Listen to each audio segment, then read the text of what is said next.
Halo semuanya, kami kelompok 8 akan mempersembahkan.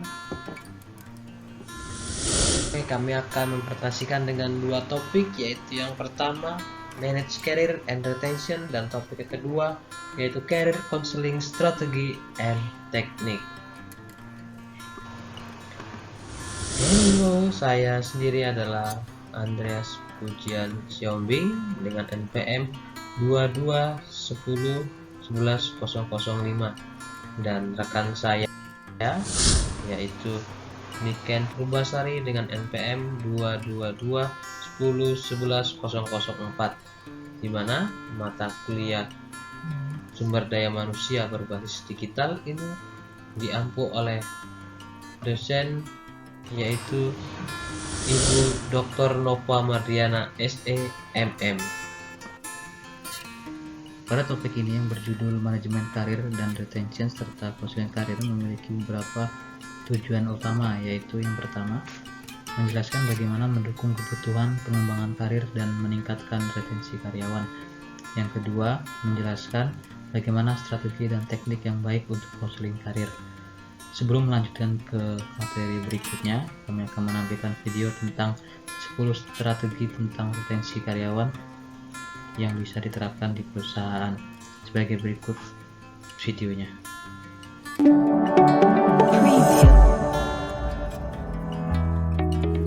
Creating a highly engaged workplace begins with having effective employee retention strategies.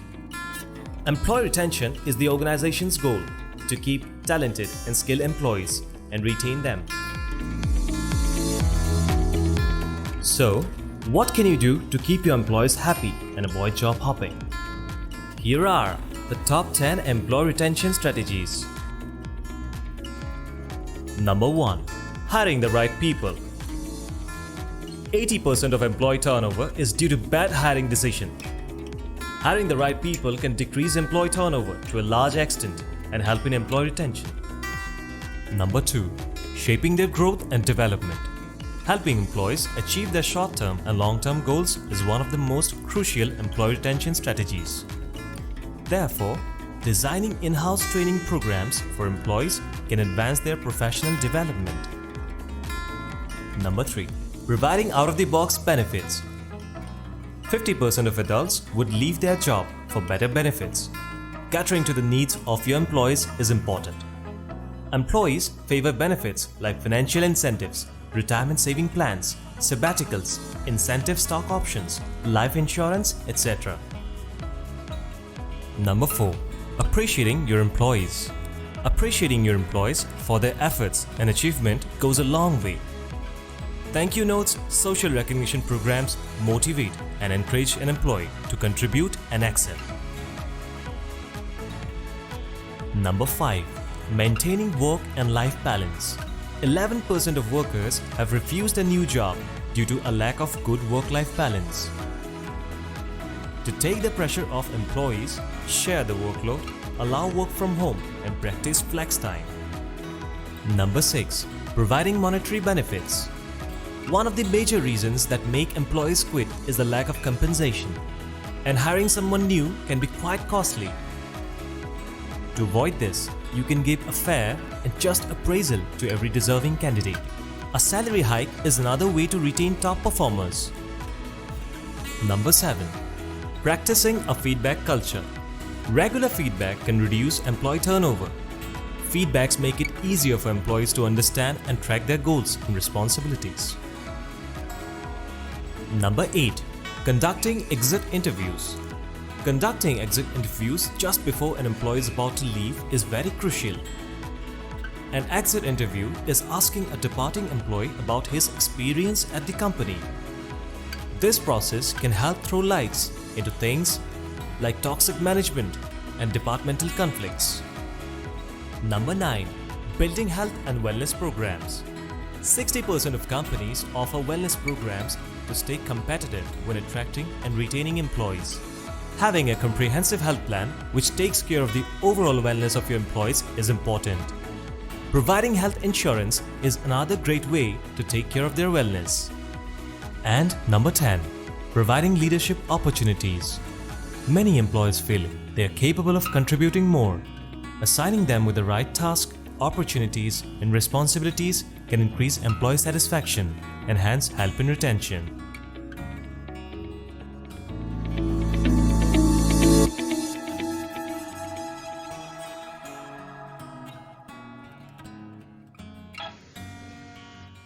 Daftar isi pada presentasi kali ini yaitu subtopik yang pertama, career management, improving employee engagement through career management, employee turnover and retention, employee life cycle management, dan yang kelima, manage domicile. Pada subtopik yang pertama yaitu tentang manajemen karir.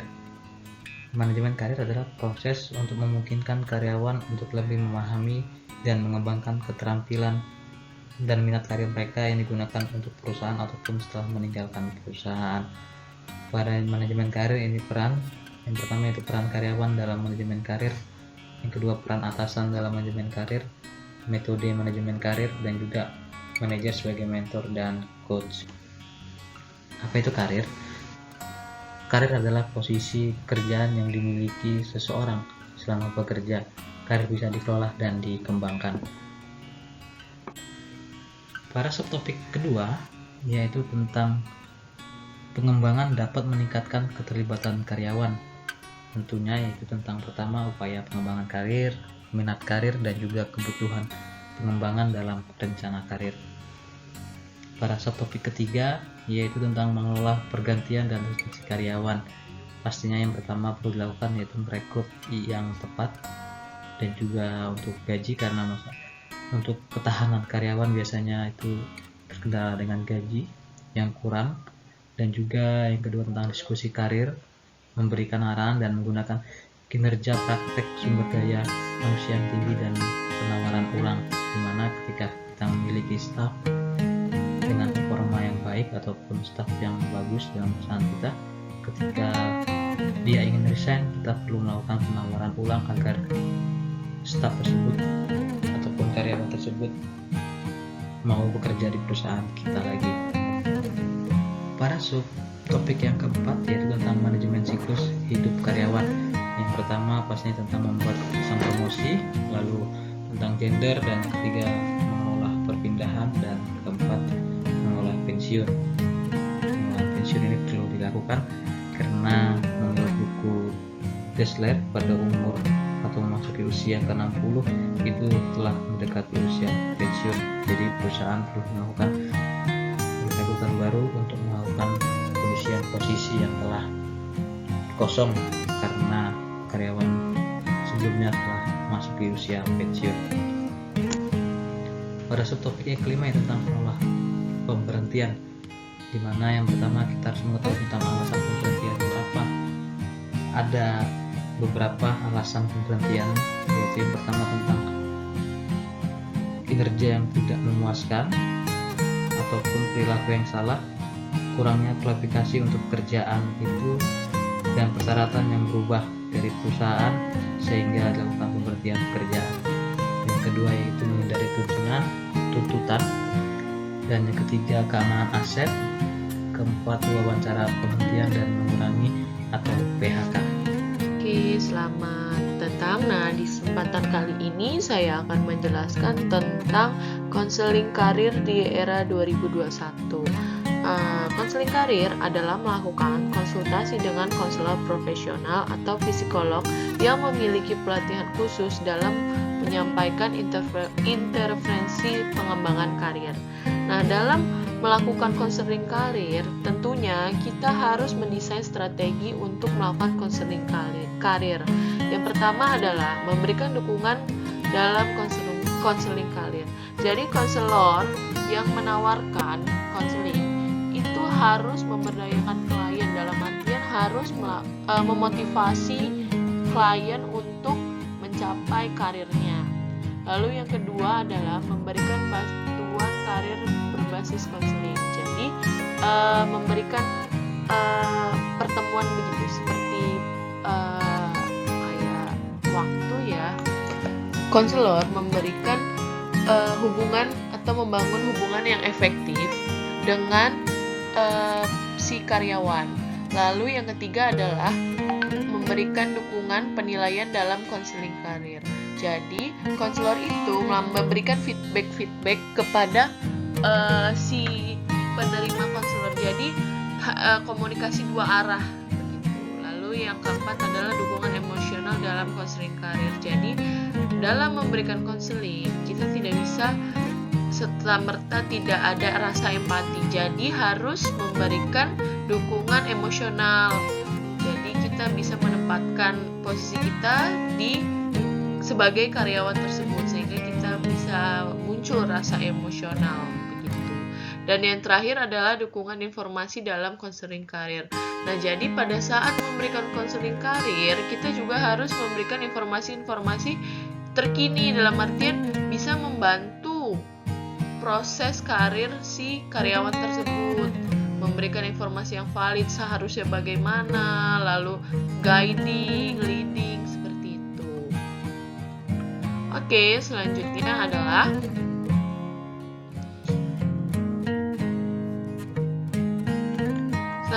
adalah akronim PLEASE dalam memberikan dukungan emosional. Nah, sebelumnya kan tadi saya sudah membahas tentang dukungan emosional dalam memberikan konseling karir. Nah, itu PLEASE itu tuh ada kepanjangannya.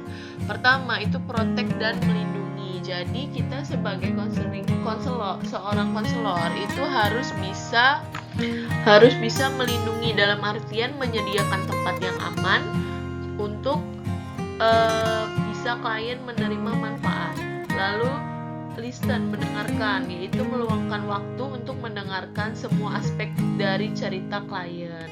Lalu inquiring, bertanya, yaitu menanyakan atau meminta klarifikasi kepada klien bagaimana atau peristiwa apa yang dihadapi oleh klien. Lalu acknowledging, mengakui, yaitu memperhatikan orang lain dan memberikan feedback secara verbal maupun non-verbal. Lalu supporting, mendukung, yaitu mengekspresikan dorongan dan pujian kepada klien, lalu memberikan dampak positif kepada mereka sehingga mereka lebih termotivasi. Dan yang terakhir adalah exchange, yaitu bertukar, berbagi informasi tentang diri sendiri dan juga berbagi informasi lainnya. Oke, selanjutnya adalah kerangka konseling karir. Nah, di sini ada 3, yaitu pertama fase awal, fase pertengahan, dan fase akhir. Fase awal adalah konselor akan memulai proses pengumpulan informasi tentang klien dan tujuan konseling karir. Akan diidentifikasi di fase awal ini. Lalu fase pertengahan adalah ketika perhatian dan tujuan klien dieksplorasi atau digali secara mendalam atas permasalahan-permasalahan atau peristiwa dari klien tersebut. Dan yang terakhir adalah fase akhir. Fase akhir ini adalah meninjau kemajuan yang telah dibuat klien, mendiskusikan apa yang telah dipelajari klien sebagai hasil dari konseling karir. Jadi, fase akhir ini adalah tujuan utama dari konseling karir itu sendiri. Oke, selanjutnya adalah 5 kriteria tambahan yang berkontribusi pada keberhasilan kelompok. Yang pertama, adanya komunikasi yang terbuka antara anggota kelompok. Yang kedua, ada tujuan bersama untuk kelompok. Yang ketiga, anggota kelompok menetapkan norma yang mengarahkan dan memandu aktivitas dan interaksi mereka. Yang keempat, anggota kelompok mengembangkan seperangkat peran untuk dimainkan dalam kerja kelompok. Yang kelima, kelompok bekerja untuk memenuhi kebutuhan individu anggota kelompok.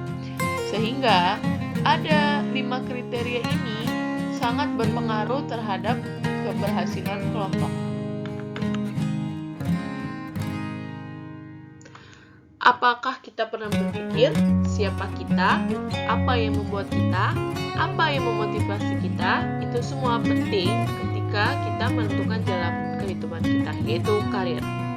Karir itu dipengaruhi oleh kemampuan diri kita sendiri. Bagaimana mengidentifikasi kemampuan kita? Semua orang memiliki kemampuan yang berbeda-beda, pola pikir yang berbeda, sehingga kita tidak bisa membacanya. Orang berpikir seperti ini, dan masih banyak lainnya. Jadi pola pikir itu membentuk banyak ya.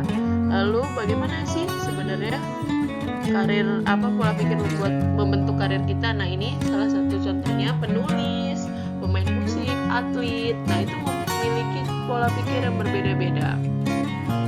Lalu apakah itu? Itulah yang kita sebut intelijensi. Intelijensi itu mempengaruhi karir kita. Jadi ada penelitian dilakukan oleh seorang peneliti, ya saya lupa namanya. Nah, ini dia berpikir menentukan bahwa bagaimana sih intelijensi itu berpengaruh terhadap karir kita, seperti decision making dan lain-lain.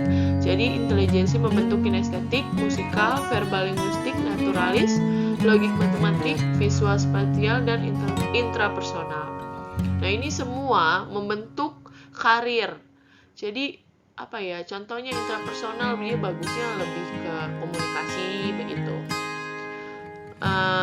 Dan inilah ada alat gitu. Jadi ada alat dari sebuah perusahaan untuk membentuk pola pikir kita itu sebenarnya bagusnya karirnya di mana gitu. Nah, inilah yang sebagai jadi istilahnya alat untuk menentukan karir kita gitu, karir path. Jadi ini sebagai salah satu alat bantu untuk konseling karir, untuk melihat siapa kita, apa yang kita suka, apa yang kita inginkan.